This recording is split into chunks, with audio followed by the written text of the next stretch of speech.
Nama Majapahit dipilih Raden Wijaya ketika masyarakat Madura dan Raden Wijaya membuka lahan di Desa Tari untuk membangun sebuah kerajaan. Pada saat itu ditemukanlah buah maja yang rasanya pahit. Maka pada saat itu pula lah Raden Wijaya memberi nama kerajaan yang akan berdiri itu menjadi Kerajaan Majapahit.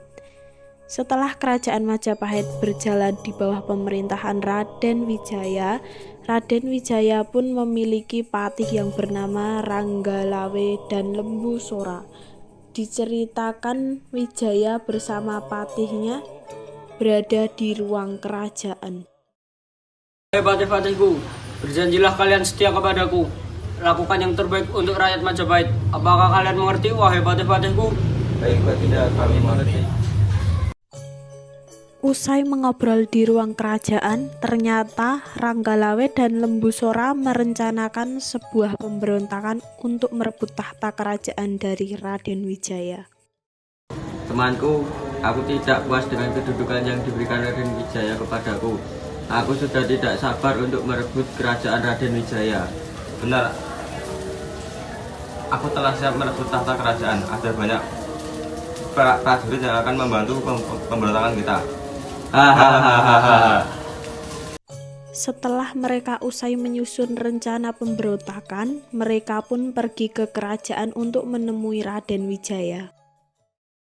Hai Raden Wijaya, mengapa kau hanya memberiku kedudukan seperti ini? Tak ingatkah engkau dulu kita bersama-sama berjuang untuk mendirikan kerajaan ini? Mengapa kau tak adil? Kau memang manusia yang tak tahu berterima kasih. Apa? Kalian mengaku-ngaku seperti itu? Yang telah bekerja keras membangun kerajaan ini adalah para pekerja yang sukarela dan para prajurit yang setia kepadaku. Akhirnya pertarungan pun tak dapat dihindari. Akhir dari pertentangan itu adalah sebuah pertarungan yang mengakibatkan Raden Wijaya meninggal. Dan untuk menghormati Raden Wijaya, dibuatlah patung dalam bentuk Dewa Wisnu dan Siwa. Setelah Raden Wijaya meninggal, Permaisuri Tribhuwaneswari melaksanakan pesan Raden Wijaya ketika masih hidup, yaitu untuk mengangkat Jayanegara menjadi raja. Maka diselenggarakanlah acara pemberian kekuasaan kepada Jayanegara di depan kerajaan yang penuh dengan rakyat yang ramai. Jayanegara, kemarilah, tunduklah nak. Baik Ibunda. Sekarang kerajaan membutuhkan pemimpin. Karena kamu adalah putra mahkota, Ibunda mewakili ayahmu untuk menyerahkan tanggung jawab kerajaan Majapahit ini kepadamu. Maksud Ibunda, Ananda akan menjadi raja? Iya anakku. Baik Ibunda, Anda akan menerima semua beban kerajaan ini. Maka Jayanegara pun menjadi raja menggantikan ayahnya Jayanegara. Saat masa awal pemerintahan Jayanegara, ia mulai dihasut oleh Mahapatihnya yang licik. Ada apa Pak Patih? Kenapa kau terlihat cemas? Sepertinya keadaan kerajaan kita semakin gawat. Memangnya ada apa? Kulihat semua terlihat baik-baik saja. Kau tidak tahu banyak pejabat yang akan mengkhianatimu. Salah satunya Patih Nindi. Apa? Kalau begitu kau segera harus bertindak. Baiklah kita. Dengan berjalannya waktu, terdengarlah kabar kalau semua keluarga Nabi dan pendukungnya mati dibunuh oleh Mahapatih. Dan Mahapatih pun terus menghasut Jayanegara. Akhirnya, Jayanegara memutuskan untuk menghukum mati Mahapatih tersebut. Licik Mahapatih, kau menghasutku demi mendapatkan tahta. Maafkan hamba Baginda. Setelah Mahapatih tersebut dihukum mati, kondisi kerajaan mulai normal.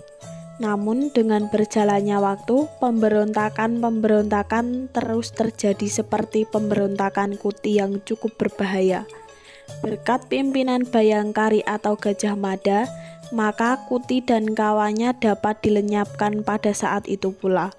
Gajah Mada diangkat menjadi Patih Kahuripan dan tak lama kemudian ia diangkat menjadi Patih Kediri. Semasihnya Jayanegara memerintah, Namun tidak disangka, Jayanegara bermain intrik dengan istri seorang tabib yang bernama Tabib Tanca. Tanpa sepengetahuan Jayanegara, Tabib Tanca ternyata telah mengetahui hal tersebut. Hingga pada akhirnya pada malam saat semua telah terlelap, Tabib Tanca memasuki kamar Jayanegara. Ada apa gerangan malam-malam ke kamarku? Tidak usah berpura-pura kamu. Aku telah tahu kebusukanmu. Kamu telah berselingkuh dengan istriku. Hah? Kamu telah tahu? Maafkan aku. Aku tidak akan memaafkanmu. Ini saatnya kamu akan mati.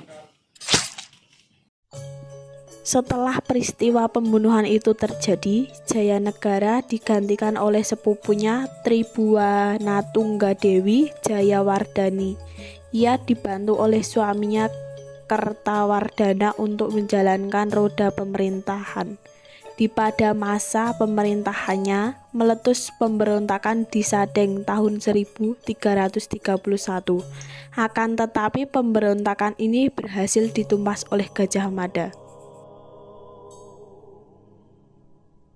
Baginda, Gajah Mada telah membantu kita dalam membantai para pemberontak. Menurutku, nantilah Gajah Mada menjadi patih Mangkubumi dalam upacara pelantikan. Baiklah Kakanda, Adinda akan melantik Gajah Mada menjadi patih Mangkubumi. Semoga saja Gajah Mada memiliki tujuan yang sama dengan kita, tujuan yang menyatukan Nusantara. Ya Kakanda, semoga saja. Tibalah saatnya di mana upacara pelantikan digelar. Kau telah berhasil membantuku di dalam pemberontakan di Sadeng dan di Kuti. Aku akan melantikmu menjadi patih Mangkubumi. Baginda, sungguhkah engkau menganugerahiku gelar patih Mangkubumi? Tentu saja, itu adalah buah dari pengabdianmu. Terima kasih yang mulia, karena engkau telah memberiku gelar terhormat tersebut.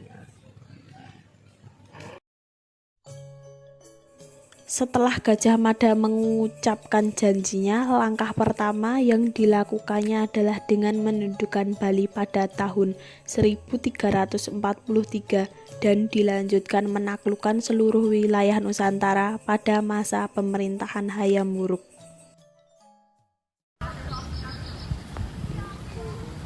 Hai Gajah Mada, olah patihku yang sangat hebat. Kau telah menaklukkan Nusantara dengan semangatmu. Terima kasih Baginda, karena kau telah juga membantuku, aku akan tetap setia kepadamu. Pada masa pemerintahan Hayam Wuruk terjadi peristiwa Bubat. Peristiwa ini terjadi di ibu kota Majapahit, tepatnya di sebuah lapangan luas. Awalnya adalah sebuah tipu muslihat Gajah Mada untuk menundukkan kerajaan Sunda Pajajaran. Gajah Mada telah berhasil mendatangkan Raja Sunda, Sri Baduga Maharaja dan putrinya Dyah Pitaloka.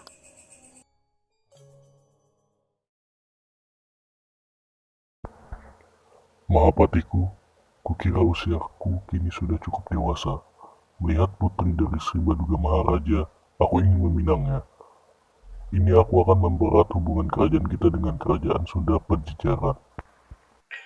Tidak Baginda, hamba akan menjodohkan Baginda dengan Dyah Pitaloka. Namun perjodohan ini kita gunakan sebagai tipu muslihat agar kerajaan Sunda Pajajaran mau mengakui kedaulatan kita. Bagaimana? Apakah Baginda setuju? Baiklah patihku, kurasa itu ide yang bagus. Kuserahkan semua padamu urusan itu. Di lapangan luas saat Gajah Mada dan Sri Baduga Maharaja dipertemukan. Hai kau Sri Baduga, Raja Hayam Wuruk ingin meminangmu. Apakah kau setuju? Tidak, aku tidak setuju. Aku tidak setuju putriku menjadi permainan politikmu. Dasar kau, kalau kau tidak ingin Raja kau harus menerima ini. Tiba-tiba dari kejauhan datang Dyah Pitaloka. Tidak, aku akan setia pada kerajaanku. Aku tidak sudi menikah dengan rajamu. Baiklah, jika itu maumu, tempat ini akan terjadi peperangan besar. Rasakan itu. Aku tetap tidak mau hidup dengan rajamu. Lebih baik aku mati daripada harus menerima kedaulatan kerajaanmu. Aku tidak sudi. Jangan anakku, saya tidak ingin kau mati. Terimalah perjodohan itu. Tidak ayah, maafkan aku.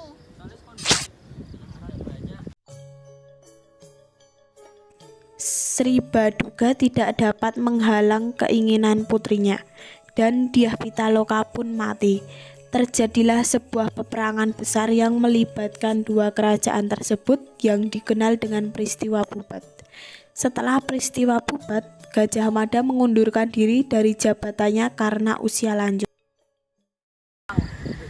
Patih, terima kasih atas jasamu yang telah mengabdi dengan kerajaan ini. Jasamu akan diukir oleh sejarah. Baiklah Baginda, aku akan tetap selalu berjuang demi kerajaan Majapahit. Setelah beberapa lama Majapahit berjaya, ternyata tibalah masa keruntuhannya. Mengapa seluruh peganganku dalam menjalankan kerajaan ini hilang seiring dengan berjalannya waktu?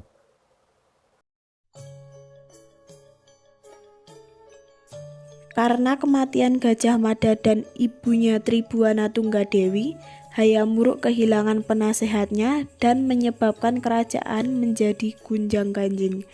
Persaingan dan intrik politik di antaranya keluarga kerajaan pun terjadi setelah Hayam Wuruk meninggal pada tahun 1389.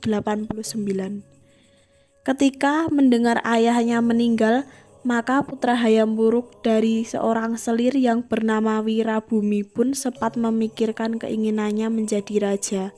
Akan tetapi, yang berhak menjadi seorang raja untuk menggantikan Hayam Wuruk adalah putri Hayam Wuruk dari seorang permaisuri yang bernama Kesumawardhani. Nikola yang pantas menjadi raja, bukan suamimu. Suamimu tidak layak menjadi raja. Kak, bukan maksudku untuk tidak menjadi raja, namun aku tidak siap untuk menjadi raja dari kerajaan ini, Kak. Apa? Ini hakmu, bukan suamimu. Walaupun kamu tidak pantas menjadi raja, aku siap menggantikanmu. Apa? Kau menjadi raja? Aku tidak percaya. Wikramawardhana pun memerintah kerajaan Majapahit.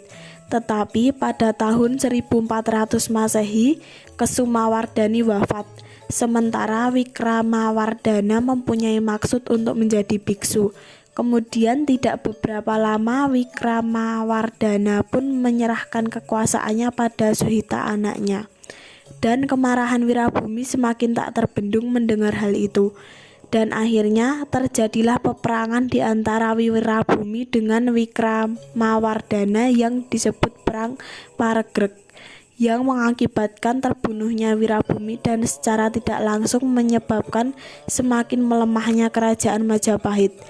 Dengan melemahnya kerajaan Majapahit, terjadilah penyerangan oleh pasukan kerajaan Islam Demak dengan pimpinan Raden Patah yang menyebabkan runtuhnya Majapahit. Bukan Majapahit. Iya.